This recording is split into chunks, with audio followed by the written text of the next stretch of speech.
Bismillahirrahmanirrahim. Assalamualaikum warahmatullahi wabarakatuh. Bismillah, alhamdulillah, wassalatu wassalamu ala rasulillah. Allahumma sholli ala sayyidina Muhammad. Rabbi shrah li sadri wa yassir li amri wahlul 'uqdatam min lisani yafqahu qawli. Subhanaka la ilma lana illa ma 'allamtana innaka antal alimul hakim. Al-Fatihah ila hadratin Nabi Muhammad sallallahu alaihi wasallam wa alihi wasallam wa ila ruhil mu'allif hadzal kitab Syekh Nawawi Al-Bantani. Wa usuli wa qurri wa nusbina alaihi ajma'in Allah yarhamuhum yu'li darajati fil jannah wa yu'du alaina min barakatihi masrarihim wa anwarihim wa ulumihim fid din dunya wal akhirah. Sirrul Fatihah. Alhamdulillahi Rabbil Alamin. Iyyaka na'budu wa iyyaka nasta'in. Siratal ladzina an'amta 'alaihim ghairil maghdubi 'alaihim waladdallin. Bismillahirrahmanirrahim. Alhamdulillah, melanjutkan kajian mampir di hari Rabu malam Kamis.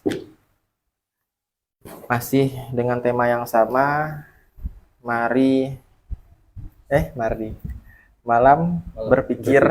Dan yang dipikirkan adalah tentang keimanan, standar keabsahan keimanan seseorang, terkhusus keimanan terkait rukun iman. Ya, secara praktisnya seperti itu. Dari kewajiban kita mengimani rukun iman, standarnya seperti apa?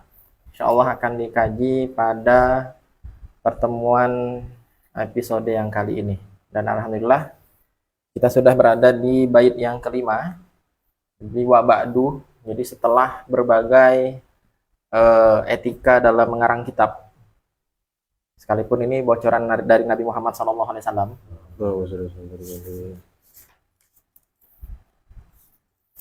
Jadi bab yang awalnya ya, nah bocoran dari mimpi Nabi. Jadi seakan-akan ya seginilah etika yang paling pas, diawali dengan basmalah, hamdalah, dan sholawat. Dan sholawatnya pun komplit, baik kepada alihi maupun ke wasahbihi. Mari kita lanjut ke bait yang nomor 5. Setelah sebelumnya kita bahas tentang beberapa kalangan mubtadi' atau dengan bahasa sabila dinil haqqi ghairu mubtadi'. Jadi berbagai macam bid'ah-bid'ah yang sejatinya harus memiliki wawasan luas. Tidak sesensitif itu ketika mendengar kata bid'ah, karena ya seluas itu sebuah istilah ketika ingin dikaji secara deskriptif dan lebih luas. Namun setelah berbagai permulaan tentang bait daripada Aqidatul Awam, maka tibalah kita di bait yang kelima. Qala al-mu'allif rahimahullah taala wa nafa'ana bihi wa bi ulumid dharain amin. Amin. Hilanggal. Yaitu al-faslul awwal fi sifatillahi ta'ala. Wa ba'du fa'alam bi wujubil ma'rifah min wajibin lillahi isyrina sifah. Wa ba'du, dan setelah berbagai permulaan, mulai dari setelah basmalah, setelah hamdalah, dan setelah sholawat, 3 komponen utama dalam mengawali suatu hal yang baik sesuai hadis Nabi Muhammad SAW. Fa'lam, maka ketahuilah, biwujubil ma'rifah, tentang atau akan wajibnya al-ma'rifah, wajib mengetahui, min wajibin lillahi isyrina sifah, ada wajibnya mengetahui 20 sifat Allah SWT. Min wajibin lillahi isyrina sifah, 20 sifat yang wajib ada pada Allah SWT. Ai wa ba'du, wa ba'da zikril basmalati wal hamdalati wassolati wassalami, setelah penyebutan baik basmalah, hamdalah, dan sholawat serta salam untuk Nabi dan keluarga dan sahabat, fa'akulu laka, ini satu paket komplit yang tak terpisahkan, yaitu kata-kata ba'du dengan fa. Jadi ketika bilang amma ba'du jangan lupa fa-nya. Amma ba'd ya ma'asyiral muslimin misalkan. Lupa fa-nya itu ndak ci. Kalau bahasa Indonesia sampai gimana? Misalnya mukadimah ya kan. Saya pembawa acara nih. Habis bismillah, alhamdulillah, sholawat. Kemudian amma ba'd. Pertama-tama untuk mengawali acara ini kan tidak ada fa-nya kan? Gimana? Fa itu tidak murni diartikan maka. Karena fa itu kan ada fa atop ataupun ada fa yang memang sekedar tambahan ataupun yang tidak harus selalu diartikan maka. Sehingga ketika fa-nya itu nggak diartikan maka nggak wajib. Anggap aja itu fa apa gitu. Kalau dalam bahasa Arab baru ya. Nah, Harus ada secara tekstual. jawabnya. Fankihu ma tobalakum gitu. Ketawa tuh. Sudah memuncah berarti. Tertahankan. Wah, gitu. Jadi fa'akulu laka, maka saya ucapkan pada kalian i'lam ai i'rif wa tayaqqan ayyuhal mukallaf.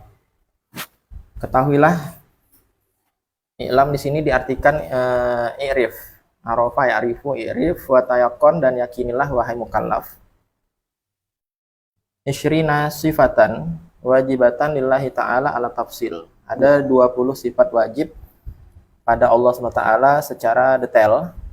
Itu kita diminta untuk mengetahui dan meyakininya. Li'anal ma'rifata wajibatun ala kulli mukallafin.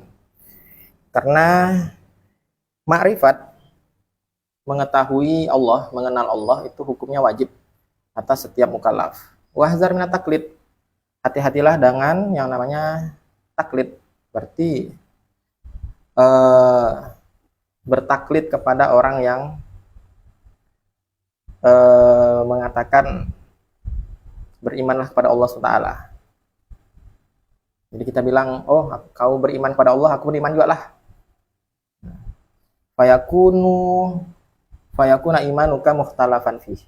Kalau engkau mengamalkan taklid dari segi standar keimananmu kepada Allah SWT, yaitu dengan ngikut orang, fayakun imanuka mukhtalafan fih.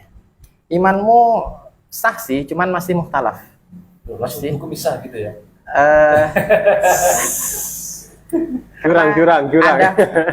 Wah, BTW saya sedang diapit dua kubu yang ingin Enggak. memframing. Tidak bisa ada maksudnya. Iya. Karena kan sudah dikatakan mukhtalafan fi, tidak ada kalimat sah di situ. Kalau sudah sah berarti isbat dulu, baru kemudian dikatakan mukhtalaf. Iya. Sejatinya al aslu, ya kan, imanmu itu yang sudah kau yakini itu diperselisihkan. Tentu kan ada yang diperselisihkan itu apa? Itu sudah apa ya? Satu paket lah. Kalau Seakan-akan masih bisa Dr. Yu. Hah? Misalnya imanmu itu diperselisihkan. Salah satunya adalah sah. Nah, gitu masih oke. atau kau dianggap beriman atau tidak beriman. Belum ngomongin sah ya. Belum. Kau dianggap beriman atau tidak beriman, itu mukhtalaf. Nah, berarti kan ada dianggap beriman. Kalau emang nggak mau pakai gaya diksi kata sah. masih bisa ini. Jadi sudah beriman, tenang ya. Tenang. Urusan berdosa atau tidak, ntar kita selamatkan. Oke. Kita selamat. Sebentar, dikit lagi. Itu tadi api.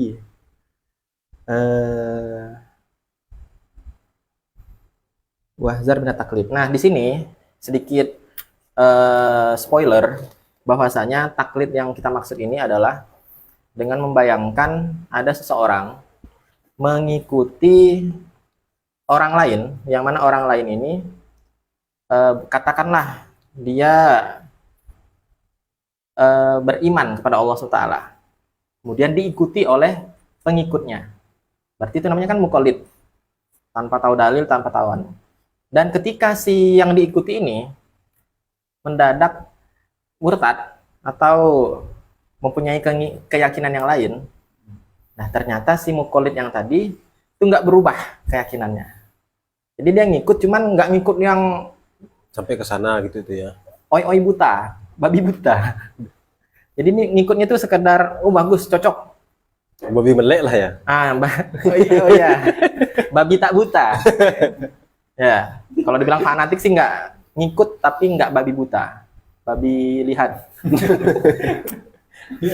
Kok nggak ada hewan yang lebih halus? Bebek ya, bebek buta atau bukan bebek buta. Ini bebek yang melihat. Sehingga itu yang kita permasalahkan. Sehingga mukhtalaf di situ adalah ketika muqallidnya itu enggak muqallid buta. Adapun kalau muqallidnya muqallid buta, di sini dikatakan nanti mutafaq ala kafirihi, ala kufrihi. Jadi ketika misalkan yang diikuti murtad, terus dia otomatis ikut murtad juga waktu. Nah, itu yang dianggap di sini nanti kafir itifakon. Nah ya, jadi saya bukan pendapat saya, ini saya ngikut-ngikut di sini aja. Kafir itifakon kalau muqallidnya muqallid bebek buta. Jadi yang kita sedang bahas ini adalah muqallid level ketika misalkan ada jamaah tarekat al-muslim, misalkan, terus pemimpinnya itu sesat, itu tidak serta-merta anggotanya langsung sesat juga. Nah, jadi seperti itu, tipis-tipisnya. Al-Mu'min lah ya. Muslim. Kan sudah mengakui Ustaz Bayu, jadi tidak masalah. Ya. Lanjut ya. Kalau bahasa saya yang di pamflet itu taklid inilah yang kita bahasakan di sebaran-sebaran itu dengan iman warisan. Jadi karena orang tuanya Islam, kemudian dia terlahir dari orang tua yang Islam, otomatis dia pun Islam misalnya. Tanpa dia mengetahui kenapa kok saya Islam, apa buktinya kalau Islam memang benar, dan seterusnya. Orang yang seperti itulah yang kita bahasakan dalam pamflet yang kita sebar itu dengan iman warisan. Jadi keimanan dia itu murni dia dapatkan warisan dari orang tuanya. Nah, iman yang seperti itulah di sini yang disebutkan imanuka mukhtalafan fi. Imannya itu diperselisihkan oleh para ulama. Ada yang mengatakan sah, ada yang mengatakan tidak sah. Dari dua hal itu nanti ada beberapa penjelasan yang lain yang akan dijelaskan oleh Ustaz Bayu. Berarti iman warisannya ini lumayan agak kuat. Misalkan ketika orang tuanya ternyata berkelok, dia masih beriman, insya Allah. Iya, biasanya seperti itu.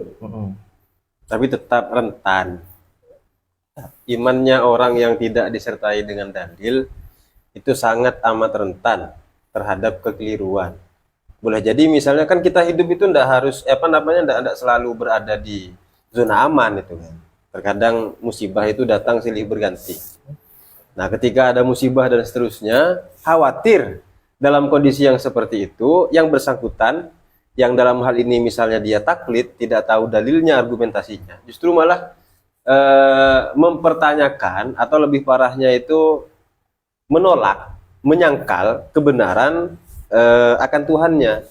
Jangan-jangan Tuhan tidak ada. Saya sudah berbuat baik begini begitu, kok malah yang saya dapatkan begini. Katanya innallaha ma'as-sabirin. Saya udah sabar loh ini. Tapi kok tetap dapat ujian seperti ini, seperti itu dan seterusnya. Kalau itu yang dikhawatirkan. Masih agak jauh lah kemungkinan seperti itu. Yang sangat dekat tuh begini. Misalnya nih, dia imannya iman warisan, ikut dengan orang tuanya.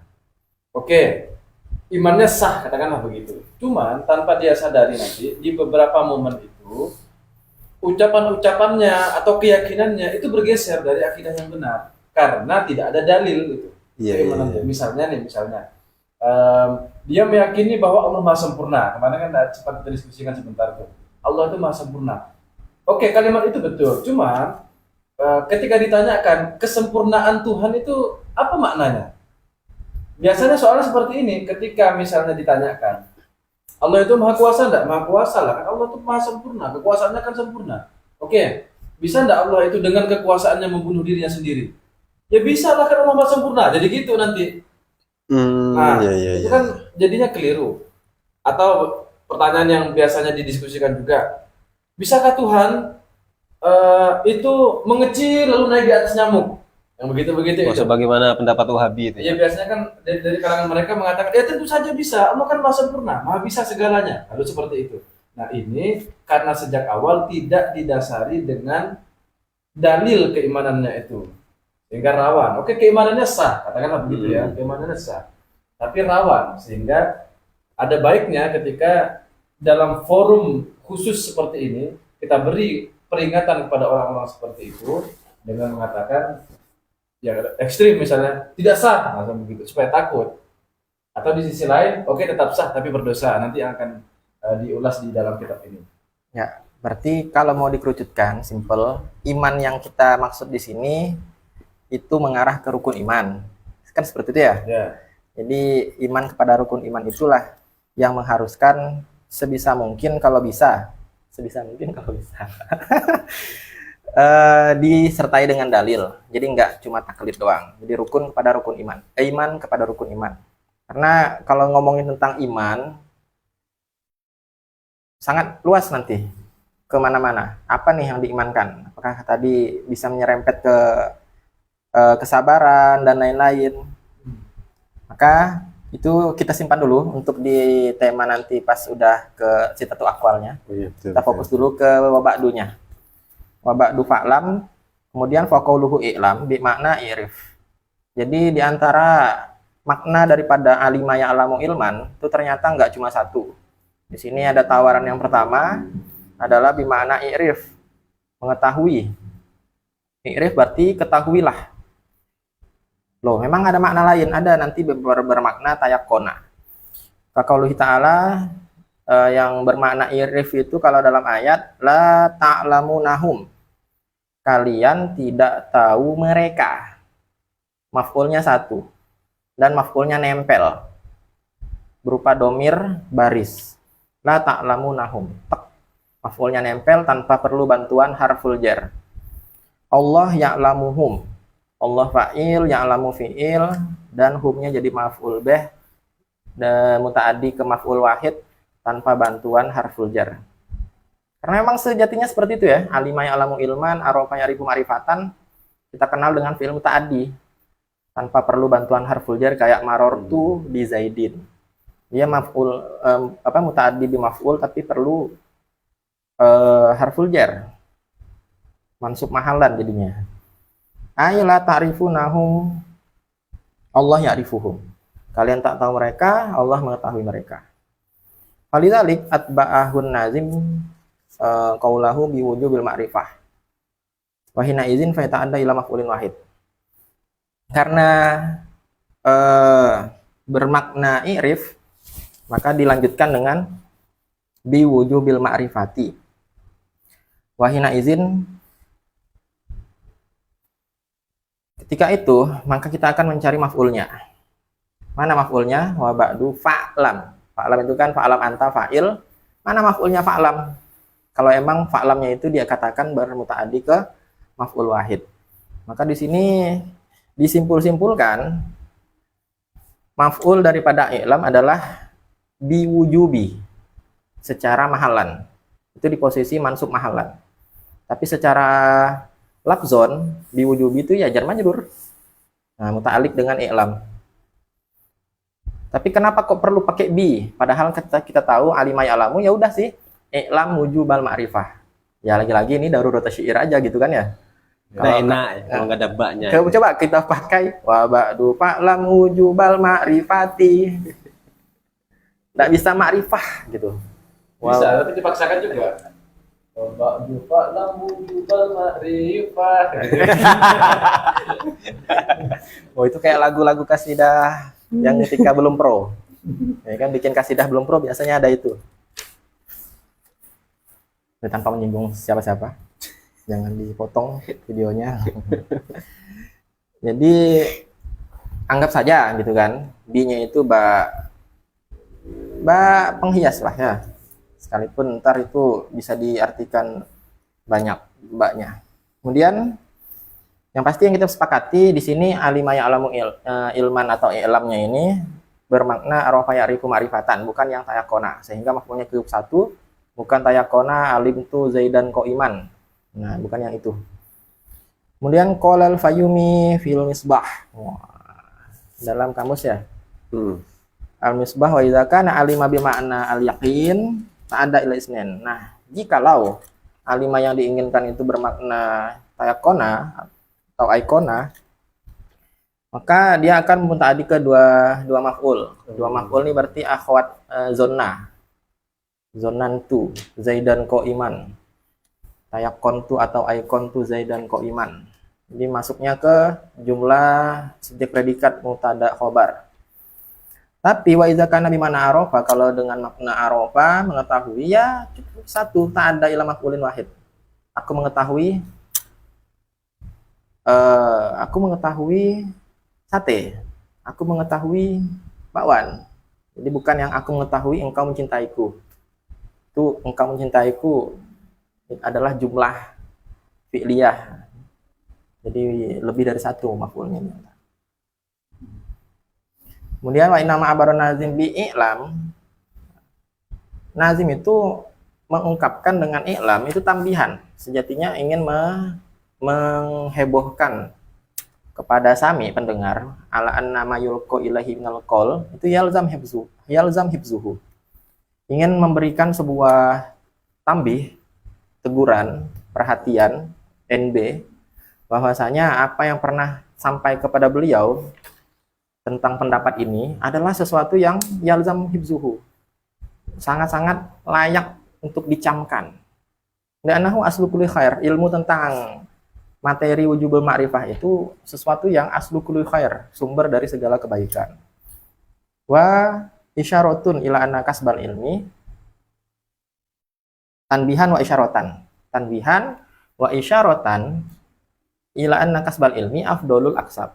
Selain ingin tambih, beliau juga ingin mengisyaratkan bahwasanya kasbal ilm, mengupayakan mencari ilmu itu adalah termasuk paling utamanya pencarian, atau paling utamanya sebuah upaya. Bentar. Di annahu aslu kulli khairin itu maksudnya gimana? Di annahu, tadi ngomongin tentang mayul ko ilahi minal qaul. Yang akan beliau ungkapkan ini tentang apa yang harus diketahui, yaitu wujubul ma'rifah. Ya. Itu adalah aslu kulli khair, sumber dari segala kebaikan. Nah, maksudnya atau gimana? fondasi. Kalau sementara ini yang saya pahami, yang dimaksud dengan di annahu aslu kulli khair itu adalah bahwa tanpa akidah yang benar, semua amalan tuh runtuh. Ya. Runtuh. Semuanya runtuh. Karena dia asal. Karena posisi akidah itu ibarat rumah sebagaimana pondasi. Kalau pondasi sejak awal nggak kokoh, maka bangunan apapun yang dibangun di atasnya itu juga tidak akan kokoh. Kalau rapuh saya masih oke, tapi kalau runtuh agak keberatan kita. Karena misalnya orang tidak pernah belajar ilmu tauhid, tapi mereka beriman, masa runtuh? Kan emang sekali umatnya Nabi. Kalau itu persoalan yang lebih detail, kayak semisal ada orang nih misalnya tidak pernah belajar tauhid. Dia tidak belajar tauhid itu karena apa? Itu kan akan menghasilkan hukum-hukum yang baru atau ketetapan-ketetapan yang baru. Ya, malas tidak semangat Misalnya malas. Kalau malas berarti dia terhitung bermaksiat. Tapi apakah kebaikan-kebaikan yang lain turun? Runtuh semua. Yang dimaksud runtuh dalam hal ini adalah bukan berarti kemudian amal ibadahnya percuma, tidak. Tidak. Lebih tepatnya barangkali tadi bahwa amal ibadahnya itu akan rentan. Nah, itulah yang saya maksud terakhir. Iya, akan rentan runtuh. Ya. Makanya kalau semisal ini saya perlu camkan ini kepada siapapun. Kalau misalnya di antara kita ada yang mengatakan bahwa Wahabi itu amal ibadahnya lebih baik daripada kita yang ahlu sunnah. Kenapa? Karena mereka banyak melakukan ibadah-ibadah yang bersifat dohir, banyak melakukan kesunahan-kesunahan. Kalimat tersebut itu perlu kemudian dikoreksi kembali. Kenapa? Karena mereka orang-orang Wahabi itu berdiri di atas akidah yang rapuh. Sementara kita misalnya yang secara dohir tidak banyak melakukan kesunahan, misalnya nggak berjenggot, kemudian beliau dikit. Di tempat yang lain banyak. Ya. Itu perlu dikoreksi, karena kita sudah belajar akidah itu kan. Sudah jelas akidah kita ini lebih baik daripada mereka. Karena kita punya dalilnya atau tahu dalilnya, kita belajar dalilnya. Jadi jangan kemudian beranggap bahwa mereka lebih baik daripada kita. Enggak. Di mana-mana rumah kalau pondasinya itu rapuh, maka apapun yang dibangun di atasnya juga akan rapuh. Nah, kita misalnya sudah belajar akidah, maka dengan demikian apapun yang dibangun di atasnya itu akan juga menjadi kokoh. Jadi nggak bisa kita katakan mereka lebih baik daripada kita. Enggak, kita lebih baik daripada mereka. Itu jelas. Nah, kayak ini juga beberapa momen ketika saya berhadapan dengan masyarakat, dengan orang-orang itu. Habis pengajian biasanya ada yang nyamperin. Jadi dia sudah beramal dengan amaliyah dalam tanda kutip pelancar rezeki. Baca waqiah setelah subuh, terus sholat duha, kemudian amaliyah yang lain, sedekah misalnya, itu katanya diyakini menarik rezeki. Dia sudah lakukan itu berulang-ulang kali. Dia juga sudah berdoa dengan doa yang sama. Sengaja dia tidak minta yang lain dulu karena ini belum dikabulkan katanya, supaya diijabahi oleh Tuhan. Tapi kok ternyata tidak Tuhan jawab. Itu. Saya jadi meragukan, loh, sampai gitu bahasanya. Iya. Padahal saya tahu hadisnya. Saya jadi meragukan. Nah, ini kan bahaya sekali. Salah Karena satu kerapuhan tadi itu ya. Ya, karena ibadahnya tadi itu yang bagus semua setelah waqiah, setelah subuh waqiah, kemudian duha, sedekah dan lain-lain, itu semua kan bagus. Tapi karena tidak didasari dengan fondasi yang kokoh, maka ibadahnya itu rapuh. Jadi tadi itu, entah berapa lama sudah dia ibadah seperti itu, karena tidak didasari dengan dalil-dalil yang dipelajari dari ilmu akidah, kemudian dia dapati bahwa apa yang dia minta ternyata belum dikabulkan oleh Tuhan, atau sebenarnya sudah dikabulkan tapi dalam bentuk yang lain lebih baik, lalu dia merasa ini belum dikabulkan. Akhirnya dia kecewa dan langsung meragukan hadisnya Nabi. Walaupun bahaya. Jadi kalau tidak percaya ucapan Nabi kan bisa kafir itu. Penjelasan tadi itu sama kayak begini. Misalnya kita perlu membandingkan. Kira-kira lebih baik mana rumah yang sejak awal pondasinya tidak kokoh, tapi dia banyak hiasan, ada pernak-perniknya, banyak pernak-perniknya malah itu, dengan rumah yang pondasinya kokoh, tapi pernak-perniknya itu biasa saja. Ya secara zahir bagusan yang banyak pernak-perniknya memang. Secara zahir ya betul. Cuman kalau untuk ditinggali, maka rumah yang kedua ini yang lebih baik, jauh lebih baik. Kemudian yang kedua yang ingin saya sampaikan tadi itu terkait pernyataan tadi. Saya ingin mengutip salah satu ini kitab yang ada di kitab Fathul Bari. Di situ dikatakan bahwa qala ba'dul akabir, sebagian ulama-ulama terkemuka berpendapat, man syaghalahul fardu anin nafli, barang siapa yang kemudian sibuk dengan hal-hal yang wajib anin nafli dibandingkan dengan yang sunnah, fahuwa ma'dzur, maka dia adalah orang yang dimaafkan. Wa man syaghalahun naflu anil fardi, barang siapa yang kemudian sibuk dengan kesunahan sehingga mengabaikan yang fardu, fahuwa maghrur, maka dia itu termasuk orang yang tertipu. Jadi orang-orang Wahabi itu tertipu sebenarnya. Keras. Orang-orang Wahabi itu tertipu. Kita misalnya katakanlah seumur hidup Di blur, bisa di blur ini. Katakanlah misalnya seumur hidup kita sibuk dengan yang wajib, sehingga kemudian yang sunnah itu keteteran, maka kita termasuk ma'dzur, orang yang dimaafkan. Ya. Jangan kemudian itu dijadikan landasan. Saya kan sudah yang wajib nih. Tidak. Makanya Ya, ilmu itu, perlu digarisbawahi. ilmu itu dalam sisi penggunaannya itu tergantung pada subjek, tergantung pada orangnya. Nah, kalau semisal sejak awal itu dia sudah mengerti bagaimana memposisikan sebuah ilmu, maka dia bisa menggunakannya dengan baik. Dalam hal ini misalnya, ketika saya tahu terkait dengan pernyataan ini, pendapat ini, saya tidak kemudian mengentengkan yang sunnah, enggak sama sekali. Karena mengentengkan yang sunnah itu hukumnya kafir. Kata siapa? Kata Syekh Abdullah Al-Haruri dalam kitab Syarhul Qawwin. Apa itu sunnah? Kafir itu. Yang seperti itu. Nah, makanya kita perlu hati-hati dalam hal ini. Yang perlu kita pertimbangkan, ketika belajar misalnya adalah mendahulukan yang wajib terlebih dahulu. Atau dalam praktek keseharian misalnya dahulukan ibadah-ibadah yang wajib, baru kemudian yang sunnah. Kalau yang wajib selesai, baru kemudian yang sunnah. Nah, kira-kira demikian. Ya, biasanya penjelasan itu kita kutipkan ke pengajian-pengajian. Sebenarnya sih karena dalam tanda kutip ya agak malas juga nyari materi-materi yang lain, jadi kitab Safina dibawa itu ke ibu-ibu. Lalu diawali dengan mansagurahul fardu anin nafli. Langsung dibawa Iya, seperti itu. Udah sibuk-sibuk dengan yang wajib aja lah. Kalau semisal sibuk dengan kerjaan dan seterusnya itu kan, ngajar padat dari Senin sampai Minggu gitu. Karena pegawai. Misalnya ya. Makanya udah, apa yang harus saya lakukan? Lakukanlah hal-hal yang diwajibkan oleh agama, selesai. Oke. Terbatas ya. Ups. Jadi kembali ya, saya tegaskan ke li'annahu aslu kulli khair. Tadi di awalnya udah ngertiin pakai sumber. Kemudian agak tertarik dengan pondasi, tapi sekarang saya ralat lagi jadi sumber aja. Sumber aja. Karena sumber itu selaras dengan syartu kamalil iman. Syarat daripada kesempurnaan iman. Jadi sumber aja sih. Karena kalau pondasi tadi Kayaknya sama aja. li'annahu aslu kulli khair, sumber dari segala kebaikan. Tapi itu yang saya pahami sebenarnya. Nah, Ya kalau yang lain tidak setuju karena ya. tadi niatnya bisa beda. Kalau kita arahkan apa yang disampaikan Nazim itu ke arah rukun iman, betul, dia aslu pondasi kulli khair. Tapi kalau imannya diperluas ke perkhilafan yang syartu kamal iman, ya nggak sehancur itu segala amal kebaikan. Jadi enaknya sumber aja ya. Wa isyaratan ila annaka asbar ilmi afdalul aksab. Walam yakul. Nah ini banyak Menarik asumsi. ya, menarik ya. Nggak mau. Saya menganggap ini ya bukan soal adab sih.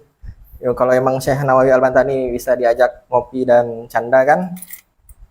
Ini apa? Husnuzon beliau ya kan untuk membela diksi ilam. Sehingga walam yakul yang ini. Kan asumsi ya Saya kan. punya dalil nanti itu membela Nabi. Sehingga ini kan baru ngomongin iklam doang. Iklam, kawan-kawan, ketahuilah sini. Diwujubil ma'rifah itu baru ada tekanan ma'rifahnya itu wajib. Tapi kalau iklamnya doang masih walam yakul. Jadi kita baca aja tapi dengan nada santai dan lemah lembut. Oh, gitu. Ada tanda kurungnya. Jadi nggak yang betul-betul ingin. Kayak yang sebelah tadi yang ngegas gitu. Beliau belum Sekarang makan. ada gaya tulis yang baru di kolom komentar media sosial itu ada tanda kurung segala. Walam yakul dari wabak du fa'lam kok nggak bilang wabak du fafham, maka pahamilah, kok nggak pakai diksi pahamilah, li anal amro bil fahmi, karena kata perintah kalau pakai pahamilah yastad'i menuntut adanya kalam sabik, harus ada pembicaraan yang lain dulu yang sudah mendahului di awal. Padahal yang bisa dipahami. Walam yujaduna, padahal di sini nggak ada nih. Ini baru mulai nih bed yang baru apa? Interval. Fa'lam. Ya, ba'du fa'lam. Kok Berarti ifham itu seharusnya gini Ustaz ya. Bla bla bla bla bla ifham. Gitu ya, itu bisa. Seorang ini lah. Wa ba'du mujibul ma'rifah min wajibinillah istina sifat fafham. Kira-kira. Ya, sadar ya. Belum. Dia harus satu bab. Iya. Iya, bla bla blanya itu harus satu bab. Ya, jadi ya skip lah ifham ya, jangan bikin azam tandingan dengan ifham gitu. Kalah. Walam yakul idri daro yadri. Idri. Di anak dan nggak pakai diksi ketahuilah tapi yang versi daro yadri. La adri. Di anak amro bidiroyah, perintah untuk tahu yang jenis diroyah. Tahu bulat ya. Itu yang tadi ya ini yang tadi. Ya biar kekayaan diksi emangnya. Menuntut adanya tahsilal ilmi ala ta'ani. Memperoleh ilmu tapi mode perlahan. Ala ta'ani. Li'anna diroyata huwa hiya al ilmul hasil ba'da tafakkur. Ada tafakkurnya dikit kalau pakai diksi diroyah. Tahukah kamu apa ya? Itu. Sedangkan yang diinginkan Nazim di sini, "Woi, Fa'lam." Langsung, nih loh, karena beliau langsung nyebutin ya kan, Fa'lam biwujul ma'rifah langsung dikasih tahu, nggak pakai tafakur lagi. Iya. Kecuali wa ba'du Fa'lam. Ada iklan gitu. Biwujul bil ma'rifah. Nah, itu baru cocok pakai wa ba'du Fadri. Ya, kayak gitu ya. Kalau mau dipaksain ada visualnya. Walam yakul, dan juga nggak menggunakan diksi ikro. Bacalah. wa ba'du fakro. Nggak asik ya bang. Udah bagus. Tapi kok bisa ya ngide Syekh Nawawi Al-Albani sedetail ini gitu ya? Apa beliau kok semua filamer mau diangkat beliau? Gimana Syekh? Bisa nggak? Mimpi indah alam temuin. Iqra' li anal amra bil qiraah yang tadi tahsil al alfat. Ya, menuntut adanya memperoleh teks-teks. Padahal kan ini ngomongin tentang matmunal makna. Iya, iya, iya. Nggak cuma teksnya doang. Walam yakul ihfaz, hafalkan. Wa ba'du fahfaz, agak sulit ya. Emang Tandung gitu. ya, li anal hifdza saunu syai'. Menghafal itu menjaga sesuatu dari hilang, doya. Walau al alfaz, walau al alfaz faqat. Walam yakul isma, dengarkanlah ba'du fasma. Biwujubil ma'rifah. Nggak pakai isma. Isma ini dengar gitu ya. Li'anal amro bisam'i yang tadi tahsilal lafzi faqat. Ngomongin tentang lafaz doang. Karena kalau lafaz doang tuh kurang berdemek. Sehingga kalau untuk tentang makna, kandungan makna, dia enaknya memang fa'lam. Apalagi fa'lamnya ini mantap sekali. Ba'du fa'lam biwujubil ma'rifah wal maksud huna. Berdemek. Jadi anak-anak tidak ngapalin ini tuh sangat mantap. Wal maksud huna, yang dimaksud di sini kan bukan lafaz doang. Apa kalau bukan lafaz doang? Yaitu tahsilul ma'ani ala wajhil jazmi bisur'ah. Sur'ah. Jadi menghasilkan makna-makna secara kokoh, secara kuat dan secara cepat bisur'ah. Toh udah disebutkan juga di nazamnya tanpa ada iklan. Wa ba'du fa'lam bi wujubil ma'rifah min wajibillahi 20 sifah. Kemudian wa qauluhu bi wujul ma'rifah itu muta'alliq bi i'lam. Nah, ini yang saya bahas tadi tentang i'lam itu sejatinya sudah bisa punya maf'ul tanpa perlu bantuan harful ba. Terus ba ini ba apa? Ini ada perbedaan ulama aja. Wa qauluhu bi wujul ma'rifah yang seharusnya wa ba'du fa'lam wujubal ma'rifati, kok ada bi-nya? Bi-nya itu masih bisa dihibur-hibur. Wa muta'alliq bi i'lam. Fal ba' lil mulabasah. Ai mutalabbisan biwujubiha. Apa nih bahasa enaknya? Nempel. Menempati. Berhubungan dengan. Tapi ini kan versi Syekh Nawawi Al-Bantani ya. Karena di versi lain ba di sini malah diartikan ba li ta'diyah. Jadi li ta'diyah dalam arti ya memang tadi i'lam wujubal gitu. Cuman itu kan ketika memang fiilnya itu sejak awal lazim. Jadi bisa dikatakan ba-nya li ta'diyah. Tapi kalau sejak awal itu sudah muta'addi, ba-nya lebih. Ya kalau boleh ikut-ikut nambah akwal, ini ba-nya ya li ziyadah aja gitu. Oh iya, iya. Kalau di mulabasah ini lebih penggunaannya gimana sih tujuannya sebenarnya? Kalau yang Iya, pakai kalimat lain misalkan ya. Apa tadi? Ada saya catat. kalau yang saya pahami kan begini, ba-nya ini yang mulabasah jadi berkaitan dengan atau ba-nya itu bermakna berhubungan dengan sesuatu, dalam hal ini yakni kewajiban untuk mengetahui.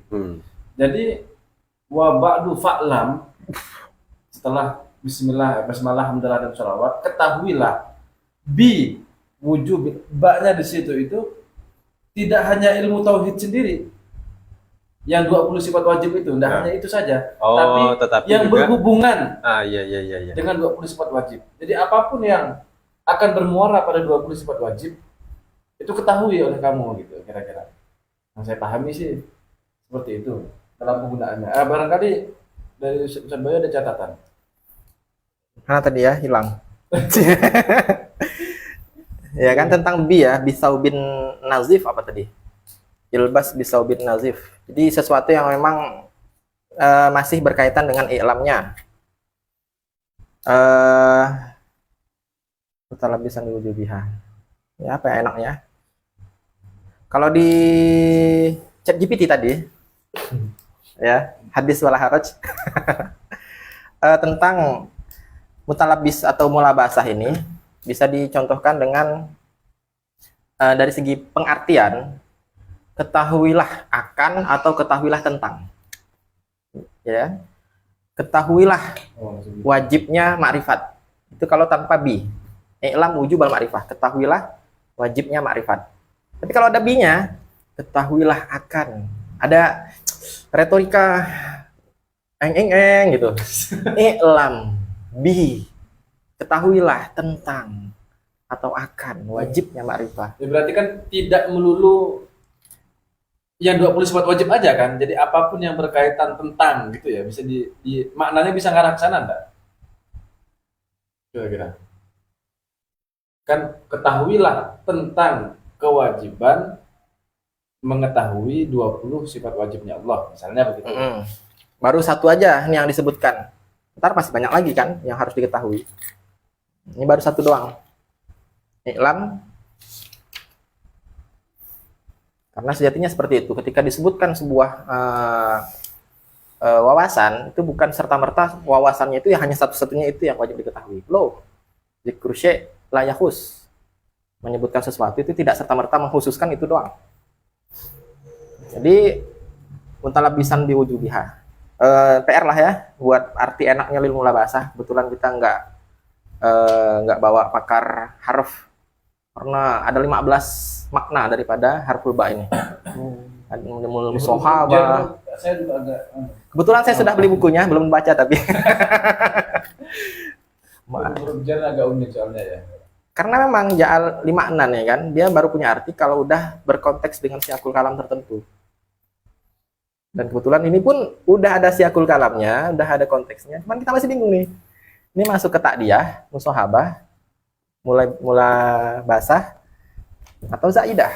Nah, tapi sekilas biar enak, karena dari Nazim pun belum memvonis kan, sebagai kori-kori juga, kita anggaplah sementara bak di sini sekedar zaidah. Karena tadi sama-sama sepakat, saya kira dua-duanya ini dan kawan-kawan mungkin bisa dibuang. Wa ba'du fa'lam wujubal ma'rifati. Ya udah. Sezaidah itu. Jangan marah, Mbak. Kemudian wa qauluhu min wajibin. Nah, kalau udah pakai min ini berarti pengen jelasin. Ma'rifah apa yang ingin diwajibkan? Min wajibin, tentang sifat-sifat wajib. Bayanil isyrin, ada 20 itu. Wa qauluhu isyrin itu maf'ul bih li i'lam. I'lam isyrina. Oh, maf'ulnya di situ, guys. Wa ba'du fa'lam isyrina sifatan. Masa gitu?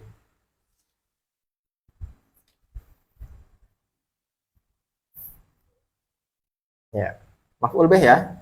Berarti kalau disusun-susun, lagi-lagi ini kan tentang nazam yang sering ada takdim atau takhir. Kalau kita puzzle-puzzlein nih, berarti wa ba'du fa'lam.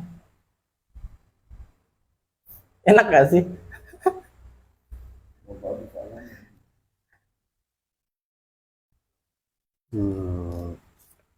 Serius nih, maf'ul. Ya, seperti itu. Maf'ulun bih.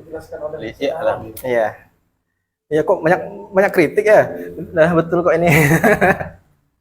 Berarti ya maf'ul wa ba'du fa'lam, ketahuilah isyrina sifah. Ada 20 sifat yang wajib diketahui.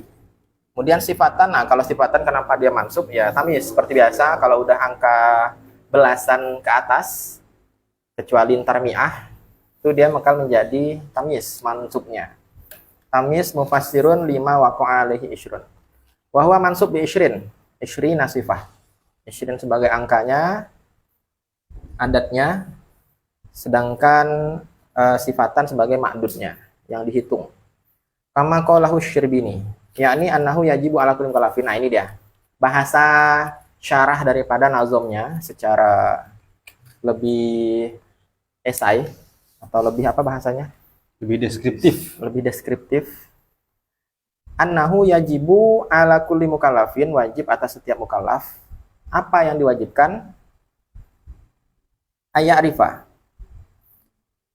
Ala kulli mukallafin bi syar'i ayya'rifa. Isyrina sifatan mufassolatan. Ya, jadi maf'ul. 20 sifat yang terperinci. Mufassolatan secara terperinci. Ada syar'inya kan? Ada. Yajibu ala kulli mukallafin bi syar'i, wajib atas setiap mukallaf yang dituntut oleh syariat, yang terhitop oleh syariat, ayarifa untuk mengetahui isrina sifah. Oh, ini ntar baru ke ahlul fatrah ya. Silakan mau menambahkan nanti. Sifatan mufassolatan, sifat secara detail. Jadi nggak cuman 20 doang. Apa 20-nya nggak tahu, nggak aci. Harus dikaji 20-nya tuh apa. Wahidnya apa, wujud kidam bako dan lain-lain. Nggak cukup. Aku tahunya 20 sifat ya wajib untuk Allah. Tapi tidak tahu apa ya. Karena tidak masuk kelas. Nah, yang nggak aci. Dia harus mondok lagi. Bentar, mufassolatan ini kan secara terperinci. Maksudnya itu kan 20 sifat kan begitu ya? Ya kan ya? Iya. 20 sifat wajib kan ya? Mm-mm. Bagaimana dengan pendapat yang mengatakan bahwa sifat yang wajib bagi Allah ada 13 Ini kan Sanusi ya. atau 12? Ah? Ini kan Sanusi ya. Oh, begitu ya. Bi'tibari mangkola annahu 20, berarti dia harus se-20 itu. Tapi kalau bi'tibar ntar ada yang bilang 13, ya se-13 itu. Ke-13 itu ya. Ma'tiqadi anna lillahi ta'ala wajibatin wa kamalatin la tanaha. Kemudian wajib, tadi kan wajib atas setiap mukallaf dengan syariat itu mengetahui 20 sifat secara terperinci, plus satu paket juga harus i'tiqad, meyakini annalillahi ta'ala, bahwasanya Allah itu punya, bukan anallah ya, jangan sok-sok matba'i. Di situ ada lillah, annalillah, Allah punya hal-hal yang memang wajib dan hal-hal yang bersifat kesempurnaan bagi Allah SWT, seperti Asmaul Husna yang la tatanaha, yang tak berkehabisan, yang tak berujung, Tak terbatas. yang tak terbatas. Ya, jadi ini kalau saya pahami begini, tambahannya ya. Ketika di sini dikatakan wajib, kita meyakini Allah itu memiliki 20 sifat wajib. Yang disebutkan tadi, yang ada 20 sifat wajib itu sekaligus pada saat yang sama di sisi lain kita juga meyakini bahwa kesempurnaan Allah itu tak terbatas. Sehingga kita mengetahui 20 sifat wajib Allah itu bukan dalam rangka membatasi kesempurnaan Tuhan. Nah, itu dia. Dari kalimat ini, kita di satu sisi wajib nih mengetahui 20 sifat sifatnya Allah. Lalu ada tuduhan, loh ini Asy'ariyah kok membatasi kesempurnaan Tuhan? Makanya ditekankan bahwa di satu sisi kita yakin Allah itu punya 20 sifat wajib, di sisi lain munculkan juga keyakinan bahwa kesempurnaan Allah itu tidak terbatas, sehingga 20 sifat wajib ini tidak dalam rangka membatasi kesempurnaan Tuhan. Hanya saja dari kesempurnaan Tuhan yang tak terbatas itu hanya 20 yang diwajibkan untuk kita. Itu sudah sangat sedikit itu. Bayangkan kalau misalnya ada 50 sifat wajib lah yang harus diketahui misalnya. Aduh, udah bingung. Ini aja 20 aja udah bingung. Banyak yang Bolos. banyak yang bolos. Nah, itu ada di video saya di TikTok ataupun di YouTube sudah saya jelaskan. Linknya Yang sudah lama tidak konten ya. ya. Lanjut. Wa haqiqatul ma'rifah, sekarang mulai menelisik tentang diksi ma'rifah. Kalau tadi kan ke fa'lam, sekarang tentang biwujubil ma'rifah. Wa haqiqatul ma'rifah hiya al-jazmu al-muwafiqu lil haqqi an dalilin. Jadi wujubal ma'rifah tadi dituntut untuk mengetahui. Semengetahui apa yang dianggap mengetahui. Yang disebut mengetahui itu gimana ya? Nah, berarti kan yang pertama al-jazmu, harus punya pengetahuan yang kokoh. Al-muwafiq, yang sesuai dengan kebenaran. Berarti nggak asal kokoh, nggak asal pokoknya. Karena kalau cuma pokoknya, kadang lil haqi, kadang laisa lil haqi. Jadi kokoh plus benar. Mengetahui plus benar, sesuai dengan Dalil. lil haqi, andalil, dan harus disandarkan dengan dalil. Jadi al-jazmu, kemudian jazmu tersebut nggak asal jazmu, harus muwafiq lil haqi, dan nggak cuma muwafiq lil haqi, tapi harus andalil, gitu ya. Iya. Baru dikatakan ma'rifah. Cuma nanti dalil pun tadi nanti kan bisa bercabang. Dalil yang kayak mana? Apakah harus pembuktian rasional atau cukup dengan dalil-dalil syariat? Ya. Makanya perlu ngapa? Ada yang mengatakan boleh dengan syariat. Ya. Ada yang mengatakan. Jadi tidak masalah pokok. tahu dalilnya. Bahkan kalau dia punya dalil tapi dalilnya lemah, itu sudah cukup. Itu dijelaskan oleh Syekh Ibrahim Al-Bajuri dalam Tahqiqul Maqam. Ya, yang pasti kan dalilnya ini dalil yang dipercaya dong. Dalil kan di sini ya bisa jadi Muktabar. ya bisa dari Quran ataupun hadis gitu karena kan jelas. Iya. Bukan misalnya disandarkan kepada salah seorang tokoh yang tokohnya sendiri itu tidak Jelas. kabar. Jadi dalilnya dalil boleh kita memahami dalil secara umum, tapi dalil yang dimaksud itu bersumber dari sumber yang kokoh kira-kira gitu.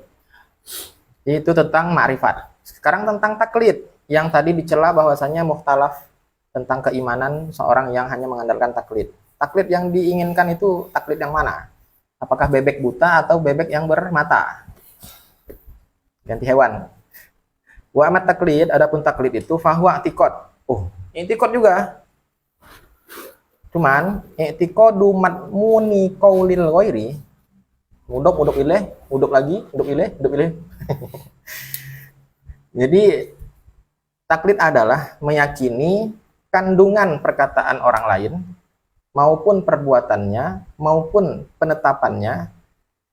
Kandungan itu diyakini karena menyimak, oh ada ucapan, ada perbuatan, ada ketetapan.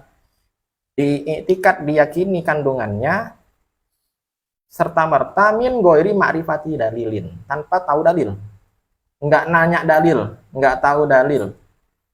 Ujuk-ujuk aku percaya nih bahwasanya rukun iman yang 6 itu seperti itu. Dalilnya wallahu alam, pokoknya Ya pokoknya Yang gitulah. penting yakin. kok ada pokoknya ya, kata pokoknya ini. Yang penting yakin, Nah, biasanya kan yang gitu. penting yakin. Karena yang ngomong udah sosok tertentu.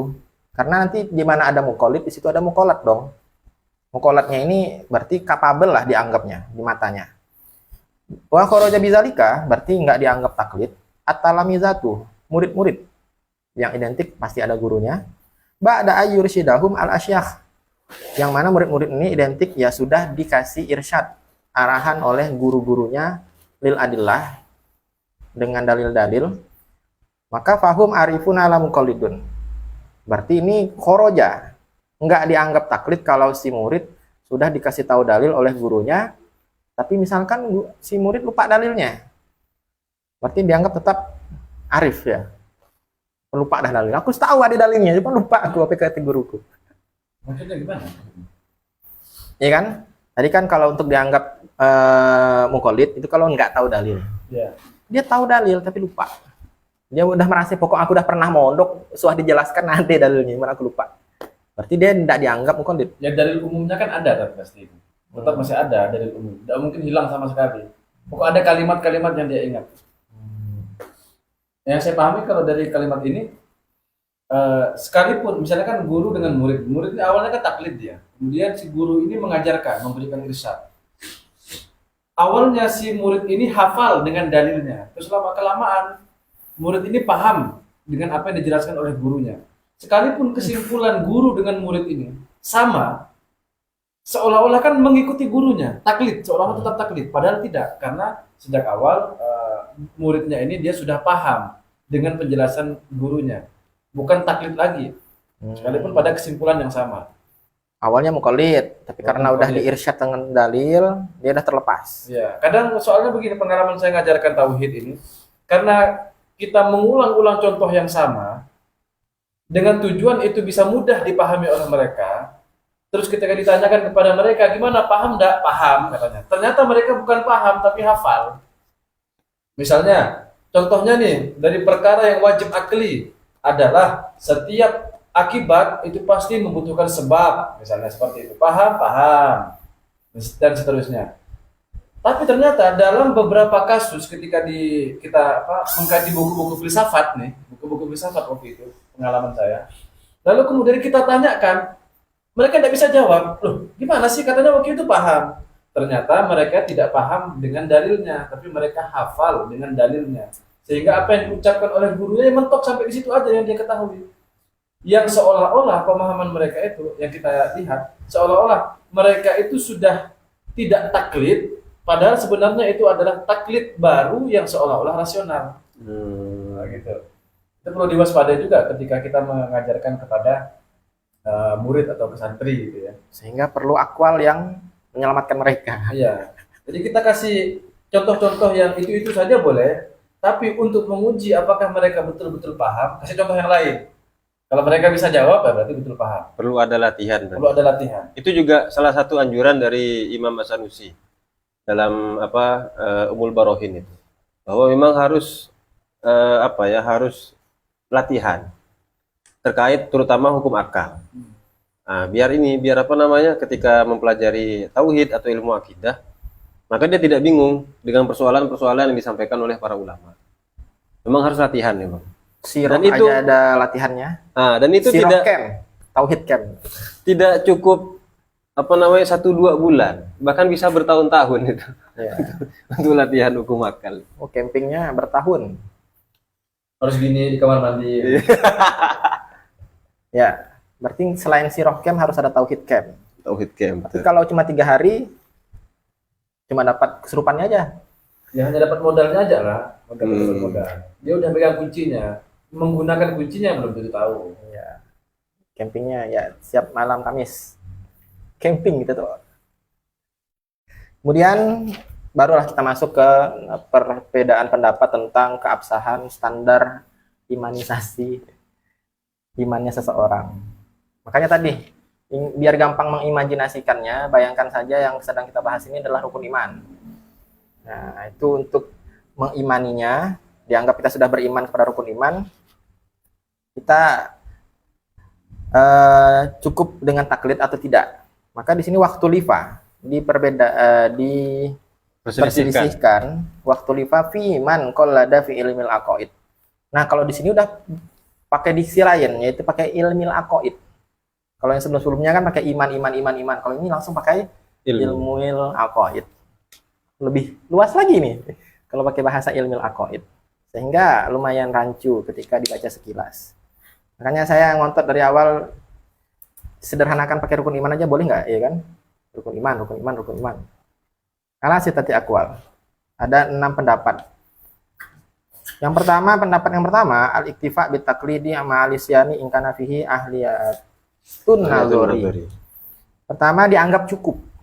Taklid itu cukup. Al-iktifa bitaklid. Ada pendapat yang pertama, taklid cukup guys, santai.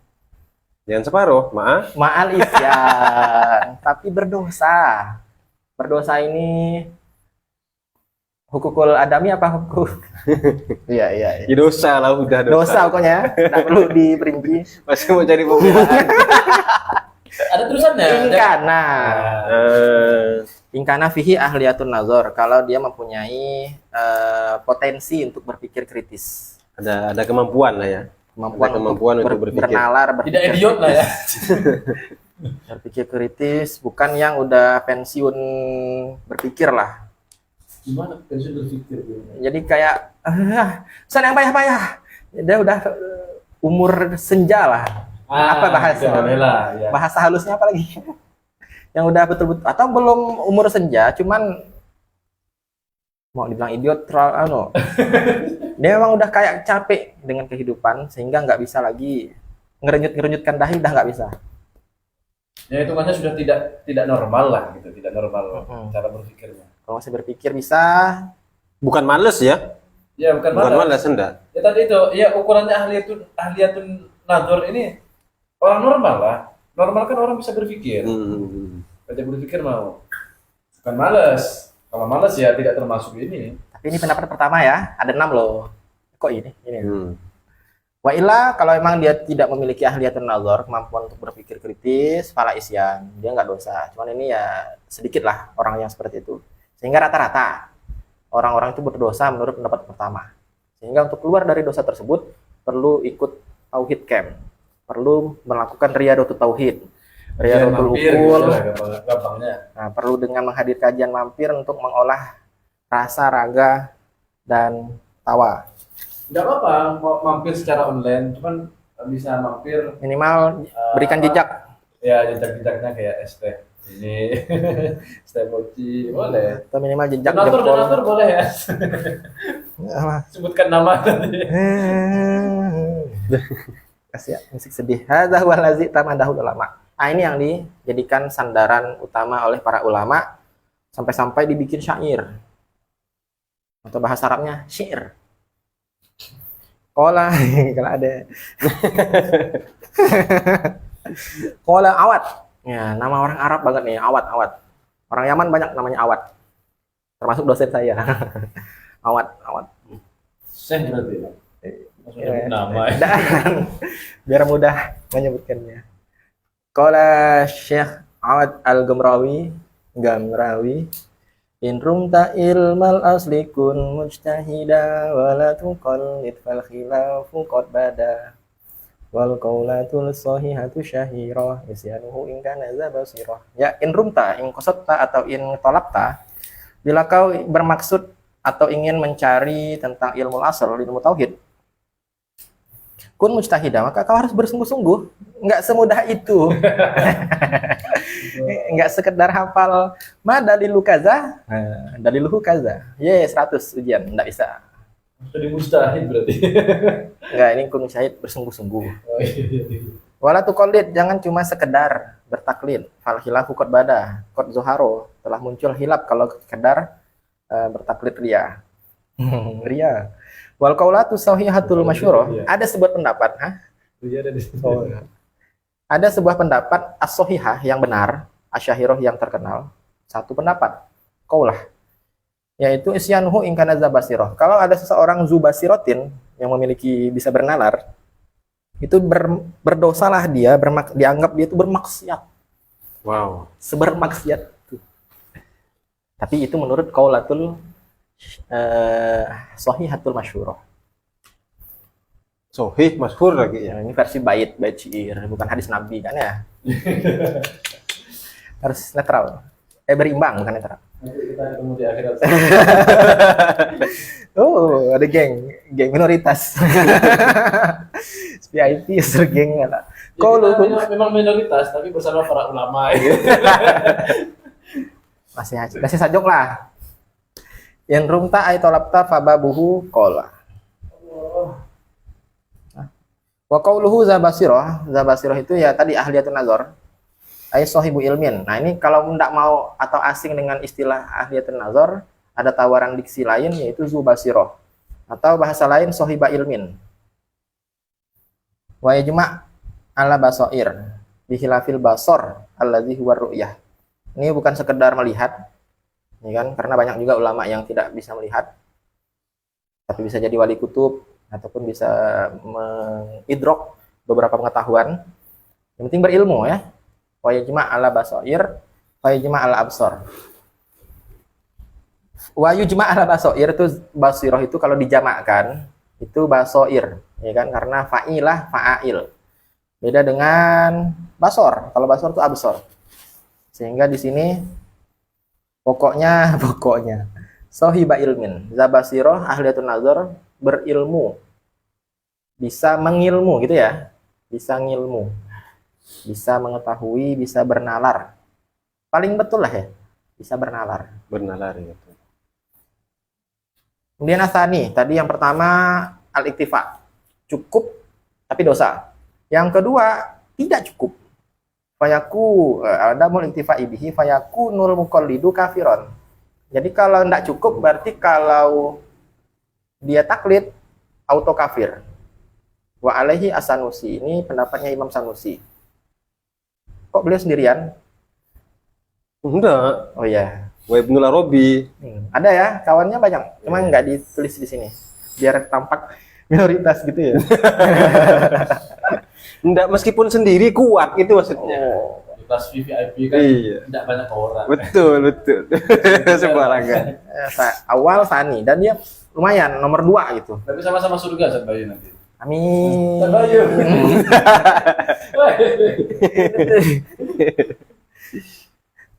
Qala Abdurrahman Al-Manili. Manili.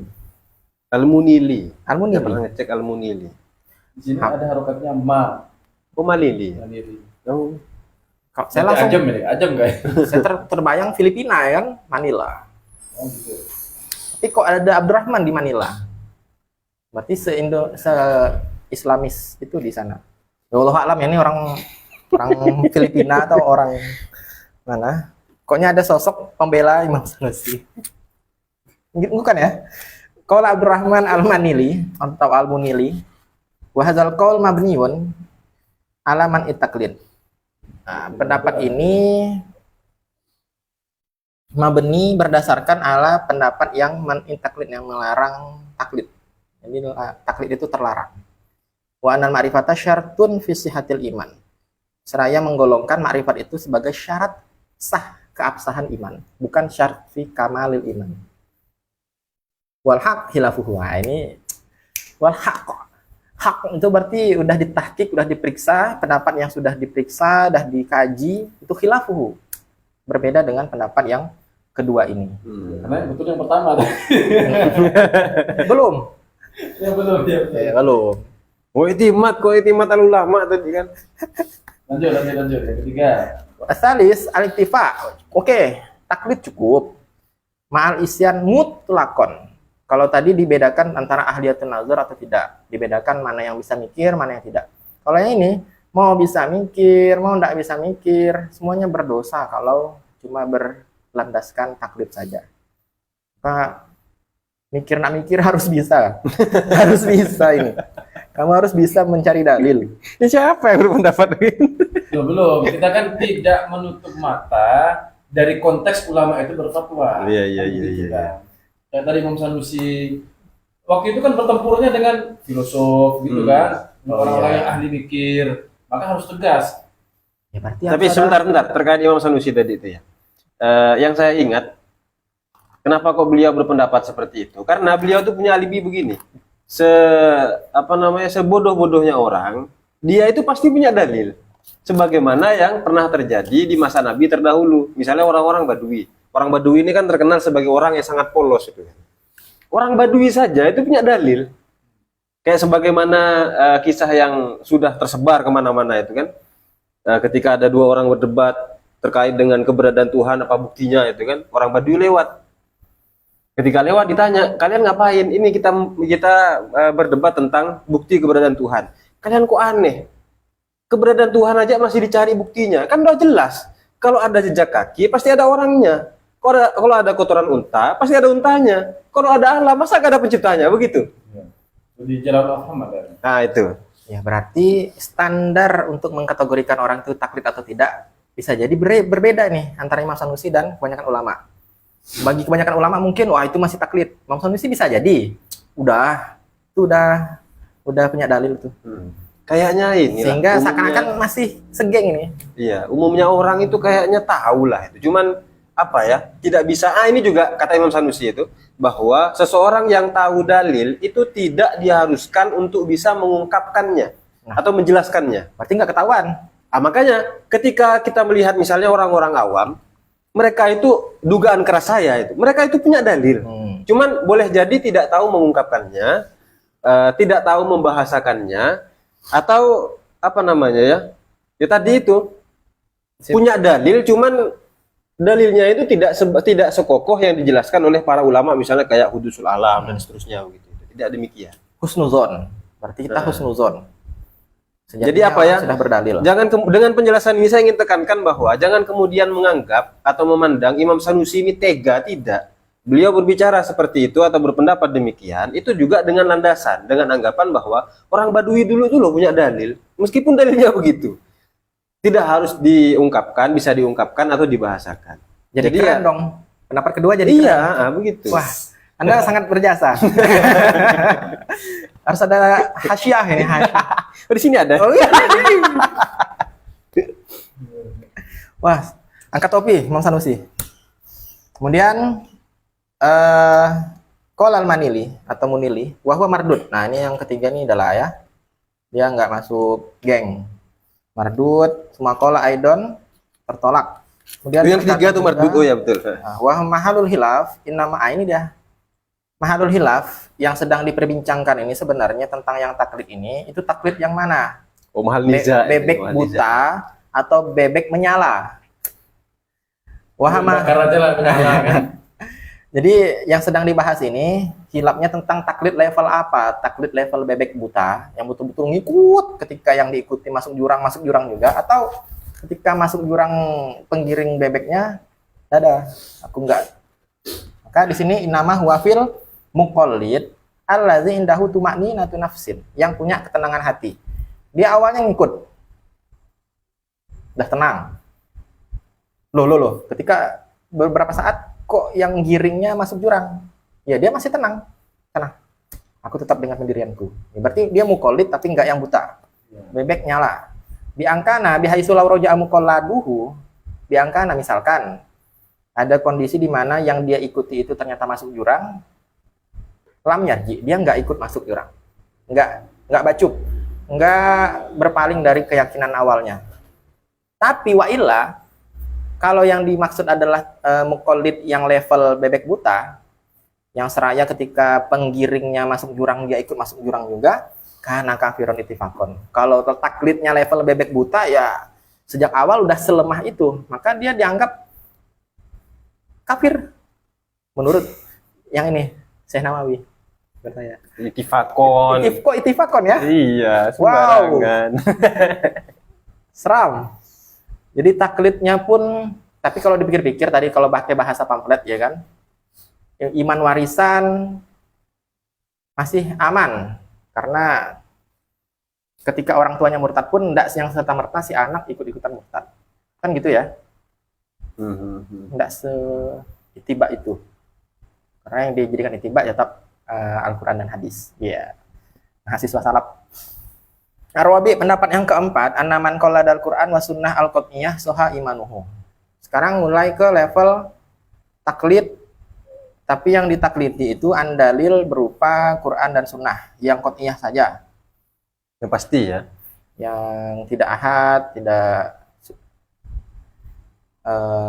hasan, doib itu ya. Khawatir. Nah, maka iman seperti itu soha imanuhu litibaihi al-qat'iyah, karena dia mengikuti sesuatu yang qat'i, maka dianggap sah keimanannya. Sekalipun belum muncul tuh hadis-hadis yang belum diketahui kan banyak. Oh ini sahih, aku percaya. Sahih percaya. Waman qala ada ghairu zalika lam yasiha imanuhu. Ini adami amnil khoto'i an la ghairu maksum. Ini agak geremeng-geremeng, silahkan petarung. Ya, yang keempatnya kan Melengkapi. kalau ada Quran atau sunnah qat'iyah. Maksudnya kalau Quran kan semuanya qat'iyah. Dia ada istilahnya tuh qat'is subut, ada dzannis subut. Jadi kalau Quran itu semuanya kan mutawatir kan riwayatnya. Sehingga bahwa itu betul-betul firman Allah yang disampaikan oleh Nabi Muhammad, lalu Nabi Muhammad meriwayatkan itu secara mutawatir, banyak orang yang meriwayatkan itu, maka sampailah kepada kita sekarang, kita itu yakin betul bahwa Quran yang sampai kepada kita adalah Quran yang dulu diucapkan oleh Nabi. Validitasnya 100%, maka disebut Quran sebut. Nah, dalam hadis itu tidak semuanya. Nanti kalau hadis-hadis mutawatir, oke, itu disebut Quran sebut. Ketetapan bahwa ini adalah pasti dari Nabi 100% karena mutawatir. Ada yang dzon disebut karena nanti jalurnya ahad misalnya. Dugaan ya. Dugaan. Gitu. Menetapkan berdasarkan dugaan. Ya dugaan tapi dengan jalur ilmu. Iya. Sama seperti fikih kan dzon ranahnya kan. Iya, betul. Bukan yang di ilm tapi di dzon. Nah, sama seperti itulah kira-kira. Berdasarkan metode ulumul hadis, kita tetapkan bahwa hadis ini adalah hadis sahih. Makanya nanti ada ulama yang mengatakan menurut ini sahih, menurut ini dhaif misalnya. Ya gara-gara metode yang ditempuh itu. Nah, hadis-hadis yang seperti inilah yang menjadi yang disebut sebagai dzannis subut. Kalau ini kan qat'is subut. Maksudnya penerapannya gitu loh. Taklid, ya kan? Yang pertama kan taklid. Taklid itu kan ngikut orang gitu ya. Ikut pendapat seseorang. Kalau ini berarti ngikut pendapat Quran, gitu ya. Jadi apa bukti Allah itu ada misalnya? Oh, buktinya di Quran ada penjelasannya. Ya, begitu gitu. maksudnya. Tanpa harus Kata Nabi orang. begini, gitu. Dan yang dia Waman maksud, qallada ghairu dzalika, kalau dia taklidnya kepada selain yang qat'i itu, Selain yang pasti itu, selain yang pasti tadi itu, qat'i yang sudah kita jelaskan itu, lam yasihha imanuhu. Imannya tidak sah. Kenapa alasannya? Dia ada bi amnil khata ala ghairil maksud. tidak Tidak aman. ada jaminan, tidak ada jaminan aman di sana itu. Ya ada potensi untuk salah dari Quran dari sunnah yang belum disebut, ada potensi di situ kesalahan. Menurut ulama satunya sahih, ulama satunya dhaif. Kan ada yang seperti itu hadis-hadis. Oh, itu pendapatnya Imam As-Sawi yang keempat ini. Yang keempat. Imam Sawi dalam kitab Syarah Jawharatul Tauhid ya. Iya, betul. Beliau nggak cuma ngarang Hasyiah Sawi. Jadi apa hukumnya taklid? Taklid ke siapa dulu? Misalkan ada taklid kepada Al-Quran dan Sunnah yang qot'iyah, oke. Tapi kalau sunnah yang tidak qot'iyah kok ditaklidi, belum sah. Kalau nggak sah, kafir, gitu ya. Iya. Auto nyemplung. Ya udah ya, itu numpang lewat, pendapat keempat, numpang lewat tapi lumayan bergizi. Yang kelima, al-ittifa. Taklid itu cukup, min gori isyan nggak dosa, mutlakon. Secara mutlak kok nomor 5 ya? Agak jauh gitu dari nomor 1. Masa pesan Bayu nomor 5. Kayak sepi gitu nomor 5 ya. Introvert dari introvert. Di anak nazar itu syartu kamal. Nazar itu sejatinya ya syartu kamal, syarat kesempurnaan iman. Karena tasdik bil qalbi, mengiyakan dengan hati, itu sudah cukup. Ya, aku percaya. Dah. Ya. Famankan fi ahliyatun nazar walam yanzur, maka orang-orang yang sejatinya awalnya dia punya kemampuan untuk bernalar, kok dia males, enggak. Ya.